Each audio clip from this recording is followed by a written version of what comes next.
Anong ginawa mo nung nabuking mo? Nagalit ka ba? Sinampal mo ba siya? Hindi po. Umiyak lang po ako noon. Kasi po, nahuli ko po siya noon.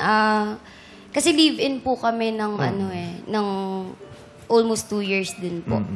Ganun po, yung live-in po kami. Then, since hindi na nga din po siya umuwi din po ako sa parents ko since wala naman din po akong kasama sa apartment po namin. Paano mo siya nahuli? Lasing po siya. Umuwi po siya sa amin. Kasi May para lipstick yung yung bote ng alak. Yung polo. Umuwi siya sa inyo and then... nagpapaluto po siya sa akin ng soup kasi hilig niya po yan pag may amats po siya ganun. Tapos, siguro po, may nag-push lang po talaga sa akin na i-open ko yung phone, ganun. Tapos, pag open ko, hindi ko alam yung passcode niya. Then, ang ginawa ko na lang Kinuha mo since yung lasing kamay po. niya? Yes po. Oh, Fingerprint. Lasing. Ha? Anong ginawa mo? Fingerprint po. Fingerprint. Fingerprint niyang gano'n. Ganun niya, yan.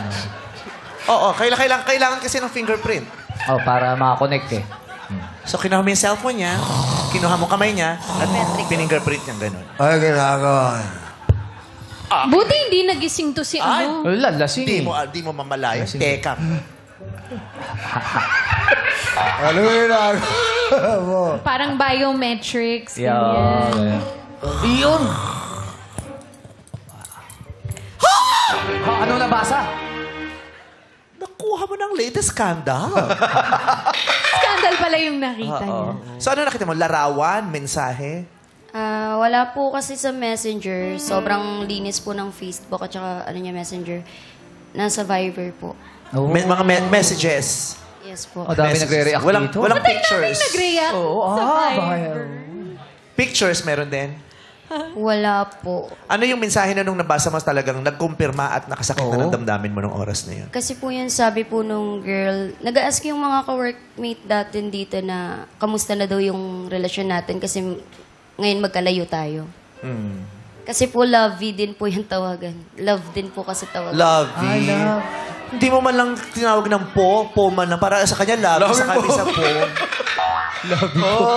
Labi. Para see you at the lobby. Sana ground floor mo man lang yung isa. Lovey, ground floor. Kaya penthouse, rooftop. Iba man lang. Di, pinarehos mo pa. Okay, labi ni Ann. Ay, grabe. Ay, grabe. Ang laki ng pagmamahal niya dun sa lobby na yun. So, nabuking mo, tapos laseng. Nabuking. Anong ginawa mo? Ginising mo, nilayasan mo na. Umiyak lang po ako nang umiyak nun kasi bigla siyang nagising doon kasi nagugulat po siya na mahagulgol na po ako. Then wala akong nasabi sa kanya na kahit na umiyak lang ako nang umiyak nun. Then bigla lang siyang umiti sa akin. Sabi niya, Uy, alam mo na. Gotcha! Uy, nakita niya. Surprise! Bumiti na. Uy, binuksan mo yung phone ko. Kilabit mo yung finger ko. Hindi pa kasi aware. O, tapos, yung ngiting mayabang lang po. Ang ngiting may Ano yung ngiti? Uy, dalawa yung lobby ko. Labi mo, labi too. Ganun, parang yung ngiting mayabang. Ganun. Oh. Tapos gumagalaw yung baba dapat. Sa kamis ko. pag mayabang. Hindi ba ganun sa mga teleserye? Kontrabida, no? Oh. Ha! May maitig na balak to. Parang ikaw yung ganun. Sige, ako na lang, Ann. Para maluwag yung baba. So, ano yung ba't mo siyang nginitian? Naaalala mo pa ba yan? Yes, so may sinabi po ako na hindi niya po magugustuhan noong time na yun. Na sinabi ko na mas better pa siya dun. Ano, no? Na mas better pa siya dun. Mas better si Maria. Mas better yung babae kaysa sa Ba't mo sinabi naman yun? Ano na yun? Galit na yun. Gusto niya nang manakit talaga.